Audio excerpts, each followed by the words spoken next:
So, what we're going to do is, last week we did that, yeah? I'll go to disarm from here, okay? This week we're going to go to one that I really like. So,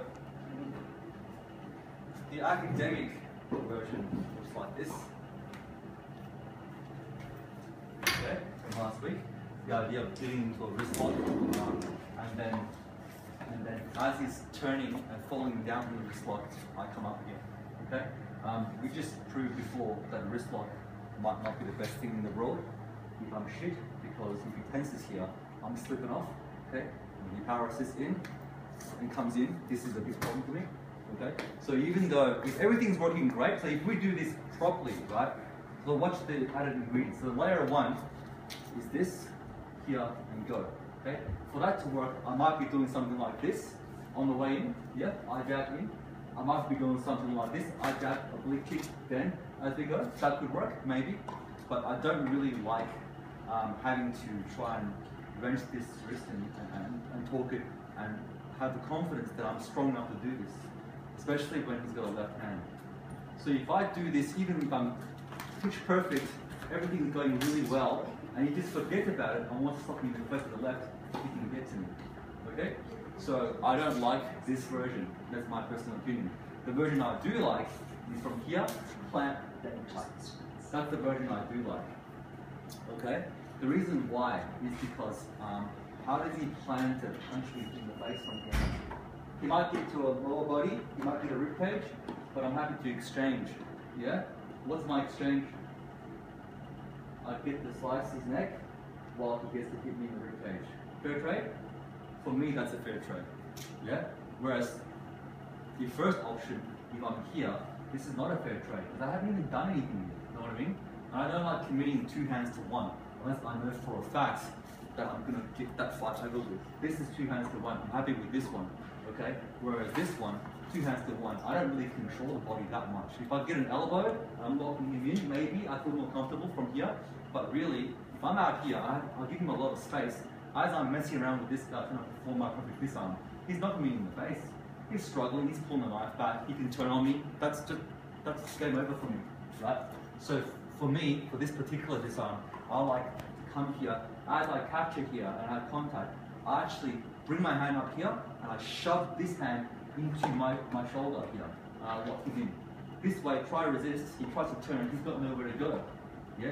This, he has leverage, he can do things here. If he's very, very strong. Here, I'm going to cheat. I'm going to use all of my mass to cement him into me so he can't move around. And I cut him with my body, not my arms. This one, what I'm trying to do is try and push the knife into him. You see this motion here of my arm trying to do this? That means that I'm hoping my arms are stronger than his arm. Yeah, you can talk about the wrist angle and all that kind of stuff. Let's be honest. Late at night, again, blood, sweat, tears, mud, you don't have the perfect wrist angle here.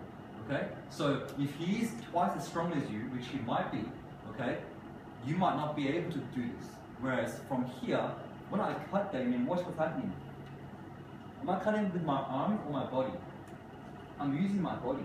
And it's going to be much more effective, okay, for you to cut this way than trying to muscle your way in, right? Because this way, he's really got nothing he can do about it. You just walk into him, pull and cut. That's my go-to for that particular technique. Now, for the same technique, if you don't want to slice him because of legal reasons, right?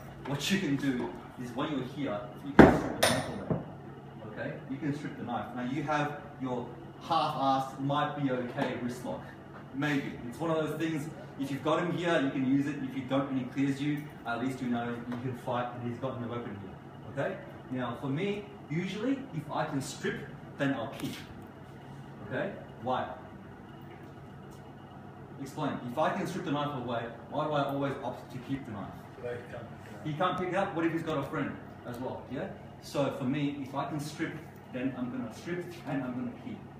Yeah? So now I have the blade in hand, at which point I'm going to step back. And this is bargaining position for me. Yeah?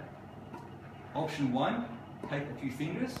Option 2, take the forearm and bleed in. Option 3, if you're too slow, he throws a punch. Yeah? You have options here as well. Cool? So for me, I would keep the knife. So yeah, you can cut him, you can strip the knife and throw it away, or you can keep it. Because if I choose to strip the knife from here, and he punches, now we're just engaged in a fight, okay? Which I may not have to put up with if I've got a blade and I can neutralize straight away. Yeah. So for me, if I were to vote, I would vote return to sender and cut him, or I would vote keep the blade for yourself. True? It'll be a good souvenir anyway from the experience. Put it on eBay, make some money out of it. Here, now you're here. The strip is important.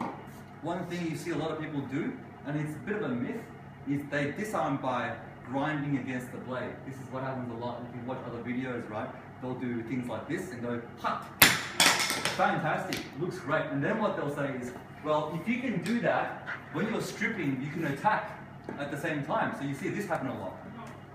As I'm stripping, I'm going to hit him in the neck, yeah? Bang. Looks great, yeah? So two in one motion. One, I strip, and I get to hit. This works if you have, once again, the perfect wrist lock. If everything's taut, fantastic, it could work. The problem is, if I screw this up, and I connect a bit wrong, or he's wearing long sleeves or something slippery, and I goof this up, if you just hold onto the knife, it doesn't work, okay? I hate to say it, but unless everything is perfect, this move, it doesn't work, okay? So when I strip, I don't just try and do this, because the angle here is, yes, you're going to the flat of the blade, yeah? Look at the turn he has to make just to cut your hand, that. All you've got to do is this, and straighten his wrist. And you know what? If I have the perfect wrist lock on, he probably can't do it easily. But what if I messed it up? Do you know what I mean? You have to account for your own incompetence in the fight. You can't always think that every time you pull something off, it's going to be 100% perfect. What if you do make a mistake? We have to have an error margin for our own safety. For that reason, I'm not going to strip forward. What I do is I roll the knife down. So I come from the spine of the blade. The edge is here, right? On this side here, this is the spine. My palm is going to connect from the spine of the blade here. At which point I start wrenching. Yeah? I torque down. I don't push into Damien. I start twisting the knife in a circular motion. So I'm going to go against the thumb. Know what I mean? And if you watch my elbow, I'm trying to power my way in. Okay? I don't want to just assume that I'm strong enough to struggle with it. What I do is I come in here, and I just try and break the thumb. If he tries to hold on, the only thing that will happen is his thumb is now opposed against your entire arm strength. Who's going to win? Know what I mean? You have your whole arm and body weight if you have to try and break that thumb off. He will clear it. There is one question. Roland, can you get your live blade, please? Who's got your ring club? No one's got their live blade. There's a question about whether or not you're going to cut your hand on the edge of the blade. You won't. We've done this with the live blade, okay? Because the reason is you come in here from the spine and you're going to grip like this. I'm not doing this, yeah? What I'm doing is I'm sandwiching the blade, and that's my grip here, okay? You might have to readjust your grip after that. If you're going to be fancy, do a grip change if you need to. If you don't trust it, stay where you are, okay? And now you have edge in, because everyone track the edge here. As I'm coming in here, take the knife, I'm in edge in position. For that reason, this won't work, yeah? For that reason, when I come and go for those fingers, I pull this towards myself, edge in for the fingers. Or I come here and take out those arteries, veins, and tendons. If you're accurate enough and mean enough, I can jam this between the bones and grind down if you want to. The reason why I like keeping the knife is because if it does get creative and your response fast, and you haven't got a good grip here, towards the left punch, that's what you're doing. Okay? From a non-lethal perspective, if the punch comes, I can come here, where's the edge gone? Yeah? Here, yeah? I can cut from here. Or if I want to put him down, from here, plant, and just saw all the way through, open him up. Okay? Because you've given him one chance already, true? The first chance is this. Why is he trying to slash you in the throat in the first place? Yeah? You've been giving him one opportunity, you've come here, you're bargaining position, stop fighting, stop fighting, stop fighting. He still wants to go, at which point you can finish this fight off if you want to. You can also go punch, come for a fan hold down here, and take that out and walk off if you want to. You have options once you have the blade in hand. Understand? How does it work?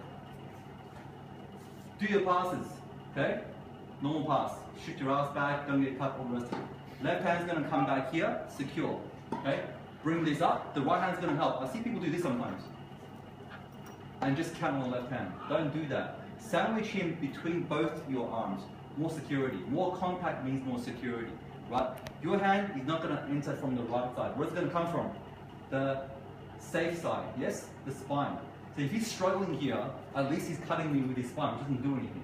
And I still get contact. If I come try and do this kind of stuff, look at the angle here.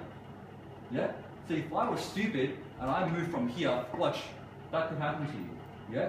Whereas if he tries to cut me from here, he doesn't have an option. Know what I mean? So come from the blind side, the spine side of the blade. When you're here, option one, right? Plant this hand onto your shoulder. Walk in. If he won't come to me, what do? I go to him. So if he was weak, I bring him to me. If he was strong, I walk into him. You'll notice my body is just going to go directly in there. So upon contact, I don't stay here for a while and let him readjust and restabilize. I walk straight in and I try and cut. Okay? That's my plan here for return to sender. Yeah? If I want to strip, obviously I roll it and I strip it, but I want to strip and keep. So again, from the blind side, same formula here. I'm going to get that blade, I'm going to roll it down. Okay? If he doesn't let go, you snap his thumb. That's fine. If he lets go, you have the knife in play. Option one, fingers. Option two, here. Option three, throws a punch. You're over here, you're over here. Okay? If you have to. Everyone understand? Okay? Give it a shot. Stop it.